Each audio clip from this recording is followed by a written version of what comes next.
को मालूम है आज भी अडियाला जेल में खान साहब के कई ट्रायल हो रहे थे और हम भी सुबह से आए हुए हैं। आज 2 अदालतें लगी हुई थी, 2 मुख्तलिफ जगहों पे अदालतें लगी हुई थी। आज हमने अपने आँखों से इंसाफ का कत्ल होते हुए देखा है।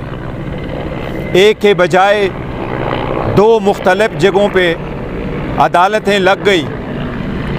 एक अदालत अकाउंटेबिलिटी कोर्ट की लगी थी जिसमें क्रॉस एग्ज़ामिनेशन हो रहा था, जिसमें खान साहब मौजूद थे और उस वक्त at the same time cipher trial के लिए एक अलग सी जगह में जज साहब ने अदालत लगाई और वहाँ भी ये ऑर्डर कर लिया कि खान साहब को यहाँ प्रोड्यूस किया जाए। अदालत से दरख्वास्त की गई कि वो दूसरे कोर्ट में मौजूद है, उसके बावजूद प्रोसीडिंग कंटिन्यू होती गई। नेब के केस में रिक्वेस्ट के बावजूद कि एक मौका फराहम किया जाए ताकि हम क्रॉस एग्ज़ामिनेशन करें गवाहों पे, लेकिन जज साहब ने क्रॉस एग्ज़ामिनेशन का राइट स्ट्रक अप किया है। अब कल की क्या प्रोसीडिंग्स होगी वो अभी रिटन ऑर्डर आएगा तो हमें मालूम हो जाएगा। इसी तरह आज साइपर के केस में जज साहब जो इस केस के लिए स्पेशल अपॉइंट हुए हैं, इसी तरह प्रोसिक्यूटर जो स्पेशली अपॉइंट हुए हैं, उसी की तरह खान साहब के लिए और शाह महमूद कुरैशी साहब के लिए जज साहब ने भी अपने तरफ से डिफेंस काउंसिल स्टेट एक्सपेंस से अपॉइंट किए हुए हैं। बावजूद इसके कि डिफेंस काउंसिल आज मौजूद थे और उनकी मौजूदगी में क्रॉस एग्ज़ामिनेशन होना था, क्योंकि ये एक एक्यूज़ का अपना आईनी हक़ है आर्टिकल 10A का कि उसका दिफा वो वकील करे जिस पे उसका इत्मीनान हो और जो उसका चूज़ करदा हो। इसके बावजूद जज साहब ने कहा मैं ऑर्डर पास कर चुका हूँ, खान साहब और शाह महमूद कुरैशी साहब की तरफ से जरा वो वकला करेंगे जो जज साहब ने अपॉइंट किए थे। और वो दोनों वकला न तो उनकी एक्सपर्टीज़ है इस लाइन में, नहीं उनके पास कंप्लीट फ़ाइल मौजूद थी, नहीं उनके पास इतनी इस्तात है कि न वो विटनेसेस पे वो क्रॉस एग्ज़ामिनेशन कर सके, और न ही खान साहब ने या शाह महमूद कुरैशी साहब ने उन वकला पे ट्रस्ट किया है। और इससे बढ़कर ये कि वो वकला साहिबान ऑलरेडी प्रोसिक्यूशन और स्टेट के सरकारी वकील थे। इस किस्म का तरीक़ाकार आईन और क़ानून में क्या, ये तो पंचायत और आम कॉमन सेंस में भी कभी नहीं होता। जिस तरीके से ट्रायल शुरू हुआ और जिस तरीके से 9 गवाह लाए गए और एक ही की तरफ से 2-3 क्वेश्चन किए गए और फिर कहा गया कि बाकी आप एडॉप्ट कर ले। इसी तरीके से आज 4:30 बजे उन्होंने क्रॉस एग्ज़ामिनेशन शुरू करके 8 बजे से पहले उन्होंने प्रोसीडिंग कंक्लूड कर ली और अब 10:30 है। जज साहब अभी भी कोर्ट में बैठे हैं, अपने रिटायरिंग रूम में मौजूद है। हम अभी बाहर निकले हैं और जज साहब 342 की स्टेटमेंट लिखवा रहे हैं। 36 सवालात पे शायद मबनी एक 342 की स्टेटमेंट कंप्लीट कर रहे हैं। इसका मतलब ये कि उन्होंने प्रोसिक्यूशन का एविडेंस कंक्लूड कर लिया। एविडेंस 342 की स्टेटमेंट के बाद क्लोजिंग आर्गूमेंट्स और जजमेंट होगी।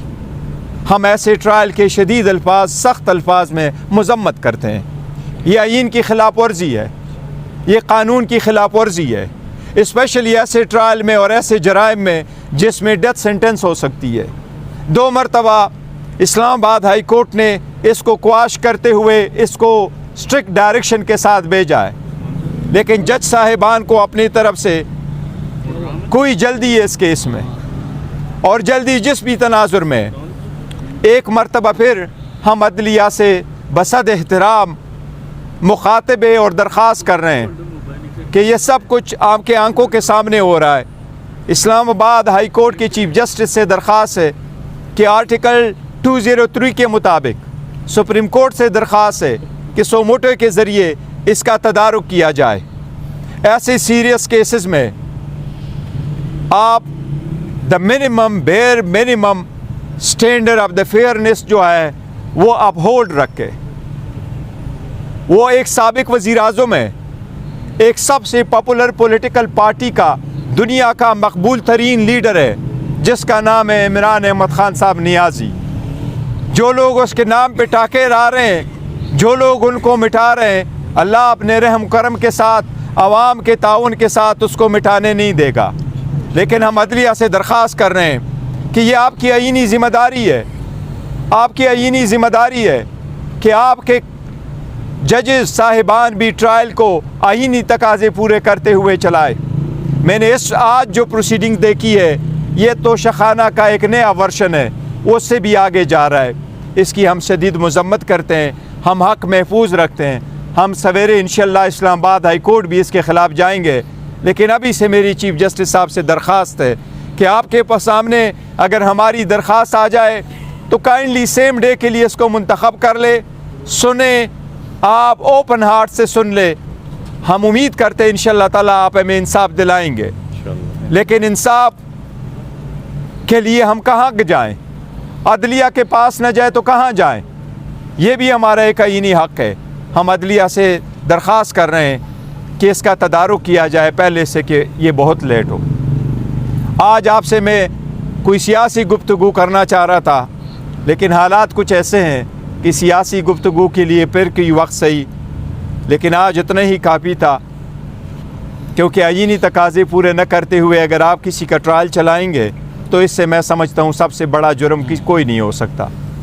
आज के लिए इतना काफ़ी, अनलेस आपका कोई क्वेश्चन हो। साहब, अहम तरीन गवाह है आज़म खान साहब। आज इमरान खान और शाह महमूद के डिफेंस काउंसिल के होते हुए उनका बयान जो है वो स्टेट की तरफ से जो डिफेंस काउंसिल दिया गया उनकी तरफ से लिया गया, ये कैसा? नहीं, देखे पहले जो खान साहब की तरफ से शाह महमूद कुरैशी साहब से वकला साहिबान आए हुए थे, सिकंदर जुल्करनैन साहब भी मौजूद थे, सफदर सलमान सफदर साहब भी आए हुए थे, उनको जाने नहीं दिया गया और उनका ट्रायल जो चल रहा था उनकी क्रॉस एग्जामिनेशन कंप्लीट कर दी गई। ये जज साहब के नोटिस में लाया गया था और उसके बावजूद जज साहब ने फरमाया कि चूँकि मैं ऑर्डर कर चुका हूँ कि स्टेट अपॉइंटेड काउंसिल प्रोसीड करेगा तो इसलिए मैंने उनसे करवाया। हमारी गुजारिश सिर्फ इतनी थी, मैंने भी जज साहब से गुजारिश भी यही की थी कि अगर डिफेंस काउंसिल के एब्सेंस में आपने किसी और वकील को अपॉइंट किया है तो चलो कोई जवाज़ होगा, आपने सोचा। लेकिन अब जबकि अपना गवाह मौजूद है, आपका गवाह मौजूद है और डिफेंस का अपना काउंसिल मौजूद है और वो काउंसिल जिसके पास रिकॉर्ड भी है, जिसने तैयार भी किया है, जिसकी एक्सपर्टीज़ भी है और वो क्रॉस एग्जामिनेशन कर भी सकता है, कंडक्ट भी कर सकता है। Effective service of assistance of the council एक बुनियादी हक़ है, फिर आप उनको इजाज़त दे। लेकिन इन सब के बावजूद हमें इस हक़ से महरूम रखा गया। देखिए, एक बात आपने इस ट्रायल में नोट किया हुआ होगा, हम ये नहीं कह रहे कि कोई आपका कोई जुर्म, जो भी आपका जुर्म है, लेकिन हक़ दिफा देना और ट्रायल का प्रोसीड करना आईनी तकाज़ों से ये बुनियादी हक़ है जो हमें मुसलसल रिफ्यूज़ हो रहा है। आप सबका शुक्रिया। बैरिस्टर साहब, ये बताइएगा, जैसे आप कह रहे हैं कि 342 का बयान भी हो रहा है, इसके बाद आज इधर सज़ा फैसला महफूज? देखिए, 342 की स्टेटमेंट जब रिकॉर्ड हो जाती है तो फिर आप क्लोजिंग आर्गूमेंट्स करते हैं और क्लोजिंग आर्गूमेंट्स के बाद फिर जजमेंट अनाउंस की जाती है। आप देखते हैं कि ये कितने दिनों में होता है। सर, ये कार्रवाई हुई तो खान साहब की क्या बॉडी लैंग्वेज थी आज दिन भर?